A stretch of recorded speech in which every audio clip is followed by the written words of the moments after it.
Hi guys, ഇന്ന് കൊച്ചിയിൽ championship cat show നടക്കായിരുന്നു. നമ്മുടെ ഫീലൈൻ ക്ലബ് ഓഫ് ഇന്ത്യ ആയിരുന്നു ഓർഗനൈസ് ചെയ്തിട്ടുണ്ടായിരുന്നത്. DD റിട്രീറ്റ്, കത്രിക്കടവിലുള്ള DD റിട്രീറ്റിൽ വെച്ചിട്ടായിരുന്നു ഈ പ്രോഗ്രാം നടന്നത്. ഷോയോടനുബന്ധിച്ചിട്ട് ഒരു ഫ്രീ അഡോപ്ഷൻ ഡ്രൈവും കൂടി ഉണ്ടായിരുന്നു.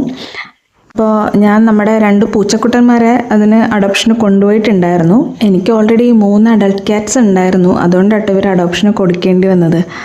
ഇവർ നമ്മുടെ വീട്ടിൽ തന്നെ ഉണ്ടായവരാണ്. നമ്മുടെ ഷിൻഡു പ്രസവിച്ച കുട്ടികളാണ് കേട്ടോ. എനിക്ക് 2 മാസം പ്രായമായിട്ടുണ്ടായിരുന്നു. അപ്പോൾ അവർ ഈ അഡോപ്ഷൻ ഡ്രൈവിന് കൊണ്ടുപോയി കഴിഞ്ഞപ്പോഴേക്കും അവർ അഡോപ്റ്റ് ആയി. ഞാൻ ആദ്യമായിട്ടാട്ടോ ഒരു ക്യാറ്റ് ഷോ അഡോപ്ഷൻ ഡ്രൈവിനൊക്കെ പോകുന്നത്. അവിടെ ഇത്രയും ആൾക്കാർ വരുമെന്ന് പോലും ഞാൻ വിചാരിച്ചിട്ടുണ്ടായിരുന്നില്ല. അതും കുട്ടികൾ.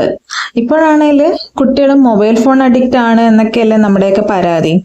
എന്നാൽ അതിൽ നിന്ന് മാറിയിട്ട് ഒരു പെറ്റ് വേണം എന്ന ആഗ്രഹമായിട്ട് ഒത്തിരി കുട്ടികൾ വന്നിട്ടുണ്ടായിരുന്നു. അപ്പൊ കണ്ടപ്പോൾ ഒത്തിരി സന്തോഷമായി. ഒരു പൂച്ച അല്ലെങ്കിൽ ഒരു പെറ്റ് കുഞ്ഞുങ്ങളുടെ ലൈഫിൽ വളരെയധികം മാറ്റം കൊണ്ടുവരുന്ന ഒന്ന് തന്നെയാണ്. പ്രത്യേകിച്ചും സഹാനുഭൂതി, സ്നേഹം ഇതൊക്കെ ഉണ്ടാവാനും പിന്നെ അവരുടെ തന്നെ ഇമോഷണൽ ഗ്രോത്തിനും മുതിർന്നവർക്കായാലും സ്ട്രെസ്സൊക്കെ റെഡ്യൂസ് ചെയ്യാനും ഒക്കെ ഒരു പെറ്റ് ഉണ്ടാവുന്നത് ഹെൽപ്പ് ചെയ്യും. ഇപ്പോൾ എൻ്റെ കാര്യം പറയുകയാണെങ്കിൽ തന്നെ ഞാൻ നേരത്തെ പറഞ്ഞ പോലെ 3 ക്യാറ്റ്സും ഒരു ഡോഗും എനിക്കുണ്ട്.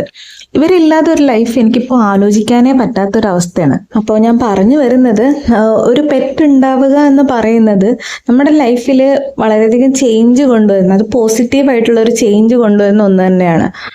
അതായത് നമ്മൾക്കൊരു റുട്ടീൻ ഉണ്ടാവാനാണെന്നുണ്ടെങ്കിലും ഇമോഷണലി നമുക്കൊരു എന്താ പറയുക ഹെൽത്ത് ഉണ്ടാവാനാണെന്നുണ്ടെങ്കിലും ഒരു പെറ്റ് ഉണ്ടാവുന്നത് ഇറ്റ് ഫീൽസ് ഗുഡ്.